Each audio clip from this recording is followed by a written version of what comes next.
Malaki pa rin problema sa Casili Elementary School na matatagpuan sa Rodriguez Rizal. Hindi po yung kalayuan sa Metro Manila.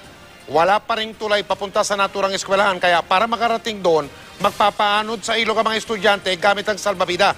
Kabilang ito sa mga tinitiis na mga bata para matuto. Nakatutok si Salima Refran. Animoy simula na ang klase sa Casili Elementary School sa Rodriguez Rizal. Pero imbis na mga libro, bit-bit na mga bata ang mga walis tingting. Ang mga magulang naman, mga itak at gulok. Tulong-tulong lahat para ihanda ang eskwelahan bago ang pasukan sa Lunes.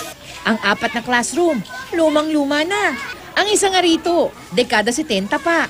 Inaanay ng mga poste at mga bintana. May dinabasaan maanay, ginawa na itong bahay. So kailangan pukpukin ito para matanggal yung bahay para hindi mabilis na makain yung mga kahoy.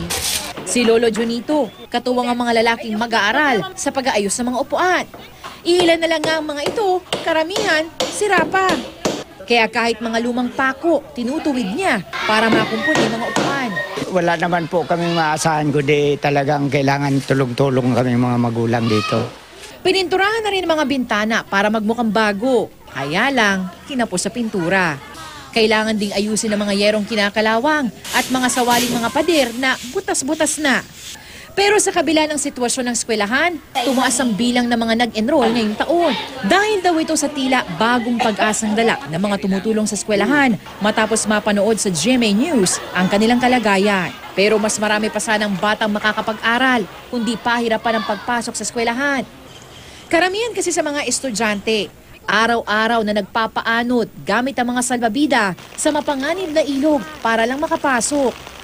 Mistulang school bus ang mga salbabida sa dami ng mga nakasakay. Pero tinitiis ito ng mga bata sa pagnanais na matuto at makapagtapos ng pag-aaral. Lubhang delikado ito, lalo na tuwing umuulan. Ang hiling kasing tulay ng komunidad, hindi na pagbigyan ng DENR. Hindi raw kasi basta-basta makakapagtayo ng mga struktura sa loob ng Marikina Watershed na isang protected area. Talaga po kasing ang ilog ay talagang tumataas na higit pa sa tao ang taas. So yun po ang nagiging problema. Kung siguro matutugunan yung pangangailangan namin gaya ng bangka at o kaya ay tulay, siguro mas maiinganyo ang mga bata na pumasok sa paaralan. Tuloy naman ang dating ng tulong. Ang mga donasyong school supplies at uniform, ipinamahagi na sa mga bata. Dagdag insentibo para ganahan silang magpursige pa sa pag-aaral. Anong gusto mo maging paglaki mo, Angelica?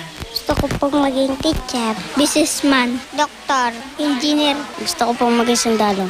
Principal.